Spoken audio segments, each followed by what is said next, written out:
এখন সারা বাংলায় তোলপাড় প্রসঙ্গ ইসলামিক স্কলার্স আবু তোহা আদনান ওনার স্ত্রী। এখন ওই মহিলা কি ভদ্রমহিলা বলবো কিনা আমি বলতে পারছি না, এর আগেও নাকি কয়েকটা স্বামী ছেড়ে দিয়ে এসছে। ইসলামিক যে বক্তারা বলে আসছে যে বিধবা নারীর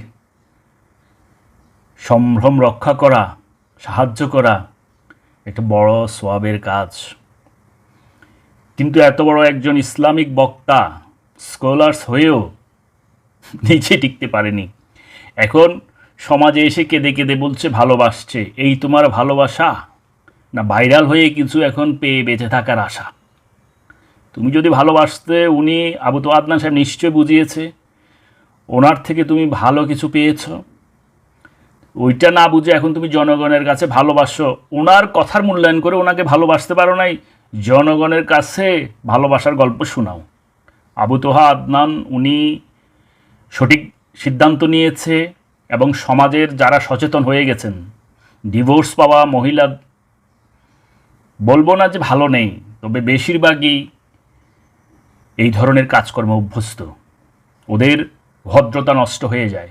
সে আজকে সোশ্যাল মিডিয়ার সামনে এসে ভালোবাসার গল্প শোনাচ্ছে, আরও কত কি শোনাবে ভবিষ্যতে। এটা হলো আমার মেয়ে হোক, স্ত্রী হোক, আমার মা হোক, বোন হোক, সবাই মহিলাদের স্বভাব। যখন একটা সম্পর্ক এন্ট্রি হয়ে যায় পুরুষের সাথে, তখন কিন্তু রাস্তায় নেমে সাধারণ জনগণের মাঝেই আরম্ভ করে দেয় কান্নাকাটি, এবং যে আজে বাজে যত ধরনের সাম্পর্কিক মানে সম্পর্ক ঘটিত কাজকর্ম আছে সবই বলতে ওদের আর লজ্জা লাগে না। কিন্তু লজ্জা নারীর ভূষণ, এটা হারিয়ে গেছে এখন, এটা হয়ে গেছে এখন সোফার কুশন। আবু তো আদনান সাহেব সঠিক সিদ্ধান্ত নিয়েছেন। এর আগেও ও 2-3টা স্বামী ত্যাগ করে এসছে।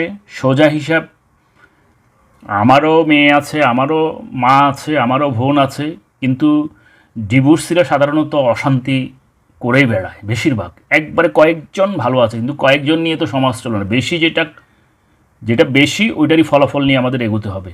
ওনার বক্তা জীবনের একটা আঘাত হয়েছে বটে, একে আর ফিরিয়ে আনবেন না। আর এমনি মাপের ব্যাপারে মাফ করে দেন, মুসলমান যতই হোক সে মাপ পাওয়ার যোগ্য, মাফ করে দেন, কিন্তু বিদায় করে দেন। টাকা পয়সা লাগলে দিয়ে বিদায় করে দেন। 700 কোটি মানুষ, এমন কোনো নিয়ম নেই যে একটার সাথে একটা নিয়ে আজীবন চলতে হবে। আর ইসলামের আরেকটা সুন্দর দিক চিন্তা করেছেন, মানুষ যখন আস্তে আস্তে আস্তে আস্তে কিন্তু একাকিত্ব হয়ে যায়, ওই যে ইসলামে বলে না যে কেউ কারো নয় হাসরের মাঠে, এইটাই কিন্তু আমাদের বাস্তব জীবনে প্রতিফলিত হয়, কেউ কারো নয়। তাই এই প্রসঙ্গে